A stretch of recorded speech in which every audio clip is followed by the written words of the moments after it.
Now that you know what microtubules are, let us explore their structure in detail.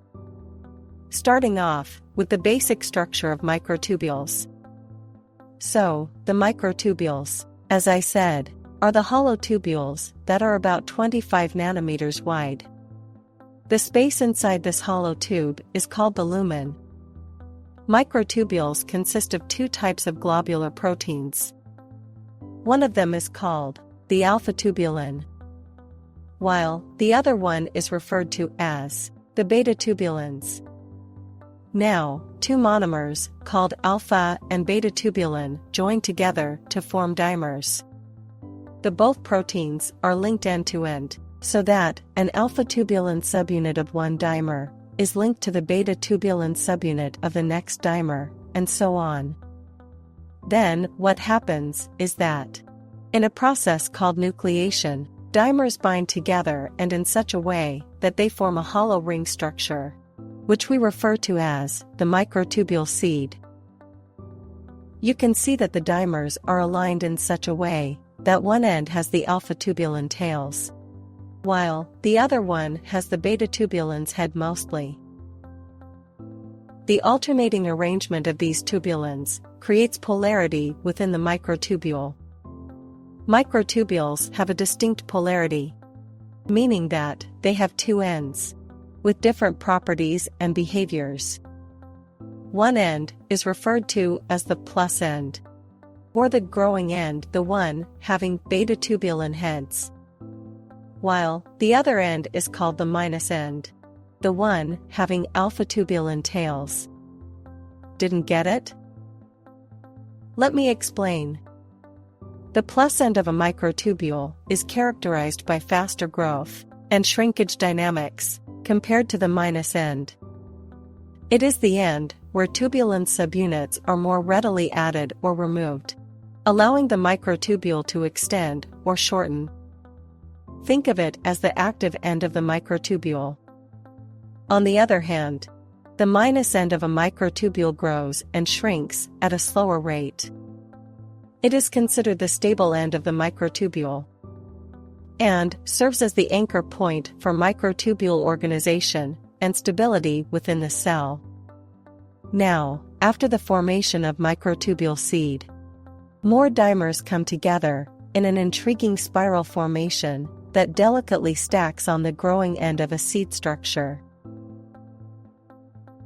With each new dimer added, the spiral extends, gradually transforming into a long, enchanting hollow tube. But the magic doesn't stop there. Each additional dimer cleverly joins the previous one's side, perpetuating the mesmerizing spiral dance.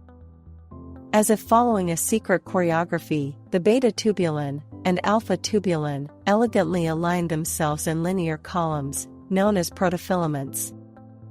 Picture a symphony of 13 protofilaments encircling a mystical, hollow pore. Yes. The rigid wall of most microtubules has about 13 protofilaments. But microtubules in some cells have 11, 15, or 16 protofilaments. Now, here's where things get fascinating. The assembly of microtubules happens slowly when left to its own devices. However, our cells have an amazing trick up their sleeves. They possess microtubule organizing centers, or MTOC for short, that act as bustling hubs, speeding up the assembly process. These centers introduce a special type of tubulin, called gamma-tubulin. Multiple gamma-tubulin monomers, along with accessory proteins, come together to create gamma-tubulin ring complexes. These rings serve the same purpose as the microtubule seed, by providing a platform for microtubule assembly, but in a much faster way. But the question is, how? Well, the gamma-tubulin ring complex bypasses the nucleation step, which is actually the rate-limiting step, hence accelerating the assembly process. However, there's a twist. The gamma-tubulin ring takes up its position at the minus end, acting like a formidable gatekeeper, blocking the addition of new dimers. As a result, polymerization happens at a breakneck pace only at the plus end, leaving no room for sluggishness. It's like a perfectly choreographed dance routine, executed with lightning-fast precision. Now, let's zoom in and explore the stars of the show. The microtubule organizing centers, or MTOC. Well, the two most important MTOC in animal cells are the basal bodies, stationed at the cell membrane, that are associated with wondrous structures like cilia and flagella. They serve as the origin of microtubules that make up the axoneme, the structural core of cilia and flagella. And the other one is centrosome, that is stationed near the nucleus, associated with spindle formation. It consists of a pair of centrioles, surrounded by paracentriolar material. It helps in the formation of the mitotic spindle, which is responsible for the separation of chromosomes during mitosis. A knowledge-stuffed video on centrosomes is just on its way. You can watch it on sqadia.com soon. Now, coming back to the microtubules. Well, interesting is that the microtubules aren't static structures. Rather, they possess a dynamic instability, meaning they can both grow and shrink at their ends, constantly changing their length and shape. Tubulin dimers, which are the building blocks of microtubules, can bind to two molecules of guanosine triphosphate, or GTP for short. As the microtubule starts to assemble, the tubulin dimers are in the GTP-bound state, full of energy and ready to contribute to the construction process. However, the GTP molecules bound to the tubulin dimers are not all the same. The GTP molecule bound to alpha-tubulin is stable and helps maintain the structure of the microtubule. On the other hand, the GTP molecule bound to beta-tubulin can be hydrolyzed, meaning it can be converted into GDP, a lower energy molecule. As the microtubule grows, the tubulin dimers at the tip, which are bound to GDP, become less stable and more likely to fall off. However, the tubulin dimers in the middle of the microtubule, also bound to GDP, are held in place by the surrounding tubulin subunits. Now, here's where things get really interesting. The growing microtubule is protected by a special cap, made up of GTP-bound tubulin at its tip. This cap acts as a shield, preventing disassembly and maintaining the microtubule's growth. But remember that GTP molecule bound to beta-tubulin? Well, eventually, it catches up to the tip of the microtubule, and the hydrolysis process kicks in, converting it into GDP. This triggers a rapid depolymerization, causing the microtubule to shrink. It's like a controlled demolition of a building.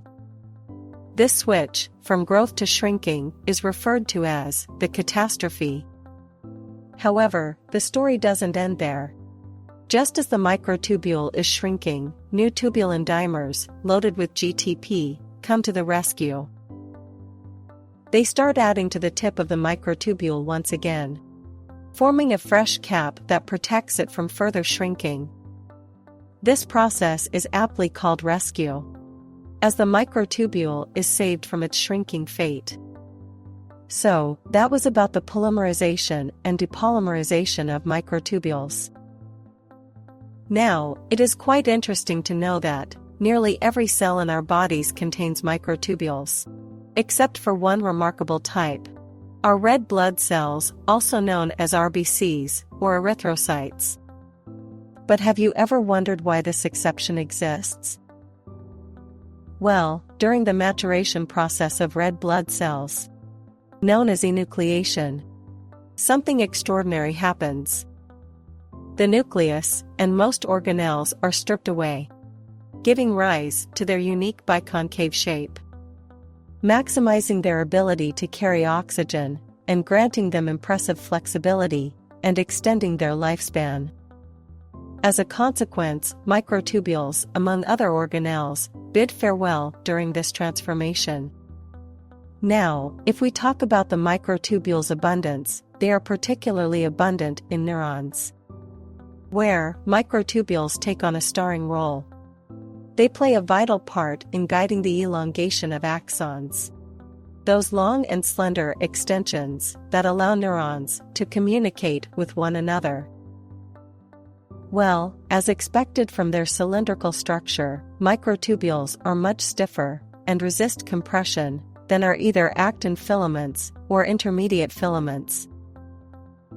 If enlarged 1 millionfold to a diameter of 25 millimeters, microtubules would have mechanical properties similar to those of a plastic pipe. Sturdy in one spot, yet flexible over considerable distances, measuring several micrometers distances within the cell.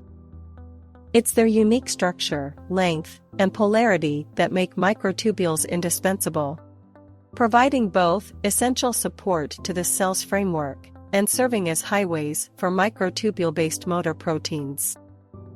The motor proteins.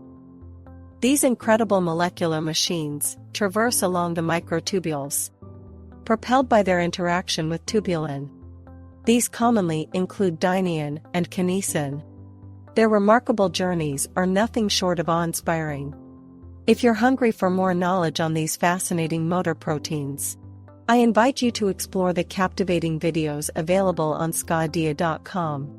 So, after diving into the intricate details of microtubule structure, it's time to unravel their fascinating functions. In the very next video of this enthralling series. Stick around. Watch our medical videos anytime and anywhere. Download sqadia.com app now.